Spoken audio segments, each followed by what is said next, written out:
All right, we all know that Florida is about to play in the Orange Bowl. Of course, that's still a little bit of ways, but we wanted to talk to somebody who knows all about the Orange Bowl, somebody who has played in it, somebody who's coached in it, somebody who's never lost in the Orange Bowl. So we're going to go upstairs here at the stadium and talk to that guy.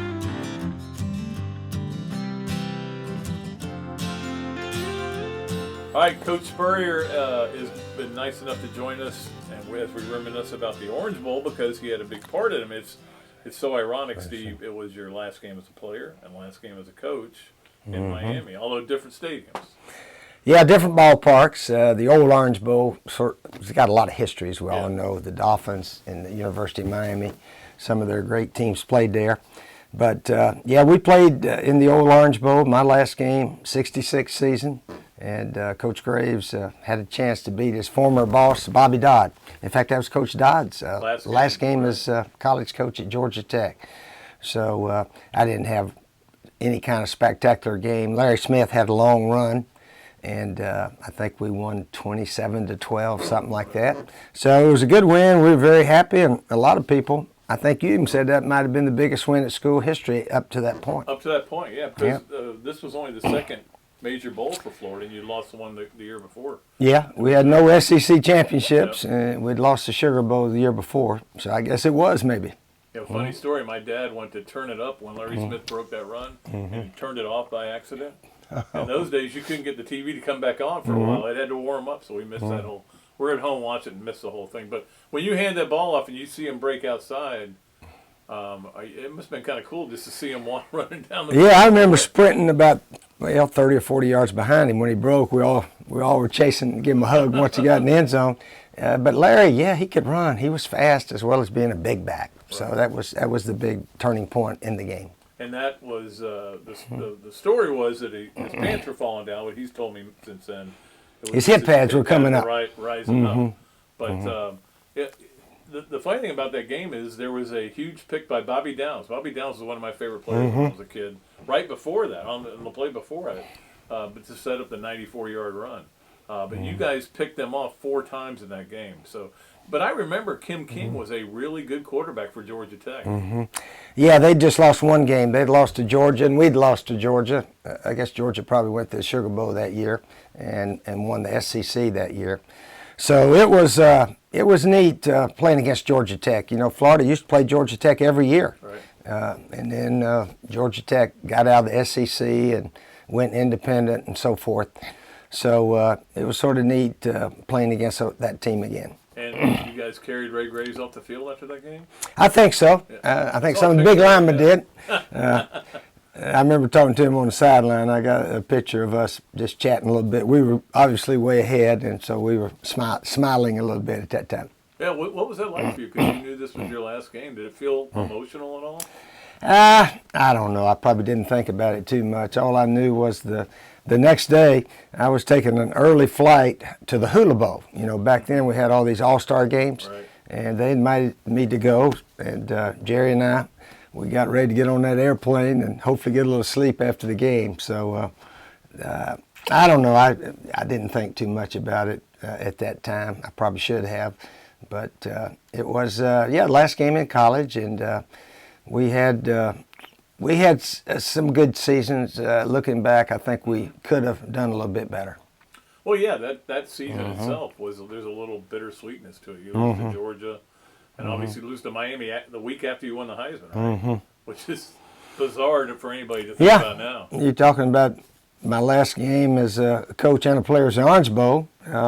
My last time coaching in the Swamp, we got beat by Tennessee. Yeah.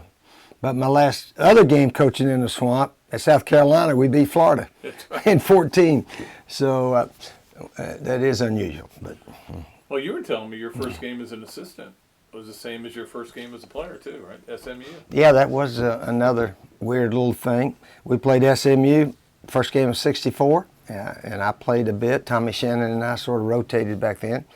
And then Doug Dickey hired me as an assistant coach. '78, our first game, SMU in Orlando. Yeah, they'd sort of bought the game, put it down there. SMU had a good team. They beat us that night. Yeah, well, yeah, that team struggled that year, but obviously they made a change after that. Let's go ahead to the future when we talk about you as a coach now. And the game in 1998, again, you talk about a little bit of a bittersweet season. I mean, you had a great team that year, but you turn it over 100 times at Tennessee and lose in overtime. And then I still don't understand how you lost FSU that year. I mean, it was just like everything that could go wrong. Mark One Manuel's got the ball right here.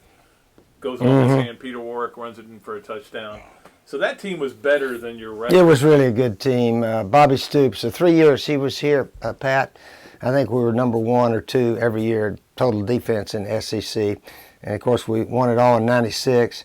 97, we actually lost to Georgia and LSU. The only 2 times we lost those guys in 12 years happened in the same season. But that team fought back and won all the rest of the games and finished 4th in the country. And the 98 team, yeah, we lost that one up at FSU somehow. And the overtime Tennessee, it was amazing. We fumbled going in. We should have had them 14-0 right out of the gate, and we had them 3-0. But anyway, sometimes bad stuff happens, and you got to move on. But that 98 team came back and finished 10-2, and I think that team finished 5th in the nation. So even though we didn't win championships, we did finish in the top 10 all those years. It was a weird game because we had heard so much about Donovan McNabb, and he was awful in that game. He wasn't very good at all. Yeah, our defense really played well that night, and Bob Sanders and the guys had an excellent plan. But that 98 team was really good on defense. They really were. And sometimes you look back and you say, well, man, that team maximized our ability, especially the 93 team. There were several games we could have lost that year and still won the SEC. And then you get these teams that, how in the world we lose that one? And that were actually stronger than some teams that won the SEC. That game was actually in the Orange Bowl, even though usually by then they were playing in Pro Player Stadium, but there was a wild card game that day, so they couldn't play there. But the great performance was turned in by Taylor Jacobs. Travis Taylor. I'll get to Taylor Jacobs. And Doug Johnson. Doug Johnson had a good night. Doug Johnson played really well in that game as well. And if you looked at that, you would say, well, there's the quarterback who's going to be great in the NFL versus Donovan McNabb. I mean, he just wasn't very good in that game. No, he didn't have his best stuff, or maybe our defense was just too good for him. Who knows? Travis Taylor, 159 with 7 catches in that game, and also Terry Jackson ran for 108 yards. So your offense was clicking. You're up 28-3, and you pretty much shut it down. I mean, it was fourth quarter. They scored a very late touchdown, but it felt like you guys kind of had your way with them, with whatever you wanted to do offensively. What was the final? 31-10, I think? 31-10. 31-10.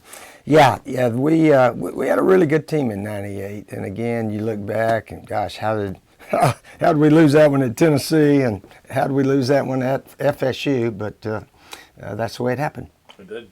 This happens that way sometimes. As you said, Bob Sanders was kind of the interim defensive coordinator for that game. And I think a lot of us were wondering, well, will Bobby Stoops being gone, will that affect this defense? But it didn't. No. They were ready to play. Yeah, we had a really good bunch of guys back every year. And then finally, your last game as a head coach at the University of Florida, and the football is right up there. Which was it. It was kind of an interesting game because none of us were going into that game thinking this is Steve Spurrier's last game. We were all thinking, well, let's see what they can do against the ACC champions, the Maryland Terrapins. This was in the old BCS era. And, of course, before the game, Rex Grossman suspended from the start of the game because he stayed out a little too late. I remember him being with David Jorgensen. Which Is that what it was? Well, yeah. But, yeah, he was about, 30 minutes late for curfew one night, so we decided, I decided he's not going to start, but we'll get him in there second quarter, something like that, which we did. But the interesting thing is, Brock Berlin drives him right down the field twice, 14-0, and then he does a couple of bad picks and takes a couple of bad sacks, and they cut it to 14-10. They're actually driving to maybe take the lead, and they end up missing a field goal, and then here comes Rex and just destroys them from that point on. He just seemed like he was so ready for that game, for that moment. Yeah, Ralph Regent at Maryland, in fact, that was his first year. First year he wins the ACC championship up there, and I don't think he won another one after that. So he inherited a good team, but our 2001 team, Pat, you talk about a team now that we didn't achieve as much as we should have. That was one of the best teams in the 12 years I was here. I'd put them right there with the 96 national champ team as far as ability to score and play defense. I think we're first in the conference in offense and defense. We clobbered everybody. We had 2 close games and lost both of them to Auburn. And then the Tennessee game here was disappointing. Travis Stevens, I think their running back, ran for 225 yards. All in like 4 plays. In the swamp there here. were like 4 plays. He just destroyed them all. Yeah, we just did not do that. And then offensively, we went up and down the field, but we had to kick a bunch of little field goals. We got stymied around the 3-5 yard line, and our 2-point play, Rex started scrambling around, and they could have called an interference, but they weren't going to. And so that was it. We lost. If we win that one, there's a good chance we'd had a game for the national championship, because I think that LSU came back and won the SEC. They beat Tennessee, and we'd beaten LSU 44-15 earlier that year. Right. So that's the way it turned out, though. But that team, how does you get that team, and you had to do it in '98 as well, when you lose that last game, to get them fired up and ready to go play a bowl? Because not everybody shows up for bowl games. We've seen that. Well, one of our goals every year was win the bowl game, whatever we go to. We wrote them down, and we didn't hit all of them, but winning the bowl game was part of our goal and our scheme, finishing in the top 10. And if you don't win the bowl game, you're usually out of the top 10. So we hit a couple of goals by doing that in those bowl victories. And that was a very good Maryland team. They were 10-1 and won the ACC coming into that game. So when you're coaching in that game, do you know you're not coming back, that this is your last game? Oh, I'd thought about it off and on. Back then, Pat, it was pretty consistent with a lot of coaches. If you've been at a college school 10, 12, 14 years or whatever, sometimes it's best to move on. I remember President Lombardi, he told me, he left here after, I think, 9.5 or 10 years. He said, once you've been there 10 years, they've already heard everything you got to say. They need somebody else. And there was sort of a theory, coaches was like that. They need to move on after 10 or 12 years. I don't know. And then also back then, if the NFL, you get almost triple your salary. Right. So no matter what you do in life, if you can triple your salary, a lot of people move on. And then back then also, if you coach past 64 or 5 years old, well, nobody does that. Yeah. Gosh, Coach Graves, Darrell Royal at Texas, Frank Broyles, these guys all retired from coaching at like age 52, 53. Right. And of course, they were head coaches about age 30 or 32, something like that. But that was just sort of mentally what you thought you were supposed to do. Go coach in the NFL 5-6 years, hang it up, and go play golf at the beach. But that plan didn't work out very well.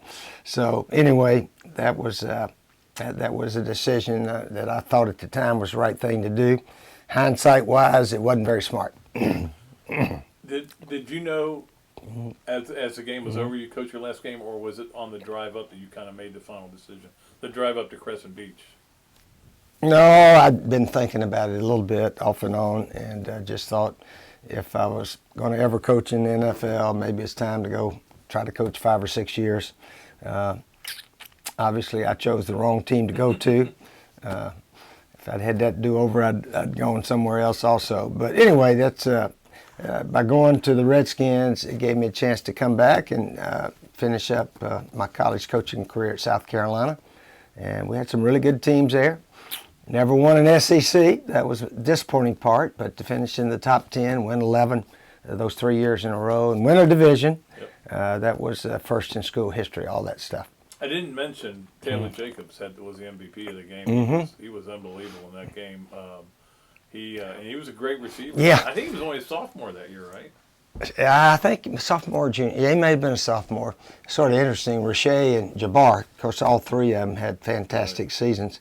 And I think Rashay had already told a bunch of guys, said Taylor's going to have a big game this week. Said they play that 4-cross defense, and he's our ex-receiver. He's going to catch a bunch of posts and corners And how many yards did he catch for? I think he was like 180. Something. Yeah, something like that. I didn't write that down, but I think it was right around 180. Yeah. Yeah, it's set up the way they played their coverage is for the X receiver, so he had a big night. Yeah. And of course, many of you don't know, or maybe you do know that this Miami Beach is your hometown, so you visit down there. Yeah, I forgot about that. I was born in Miami Beach. I don't remember living there much. I think when we were about 2, we moved up to actually North Carolina and then into East Tennessee. Yeah. So all of my childhood basically was Athens, Tennessee, and then Newport, and then Johnson City. But still, Miami, great town. Miami Beach, Miami Beach. actually, yeah, was where I was born. That's cool. That's cool. All right, that's going to do it for our look back at the Orange Bowls that Coach Spurrier was involved in, and I'm sure you'll be there for this one too. Yeah, looking forward to it. I don't know how good a team Virginia is, but they got nothing to lose, so they'll be dangerous. Their coach will have them fired up, and they're very capable. They got an athletic quarterback that can run and make some plays.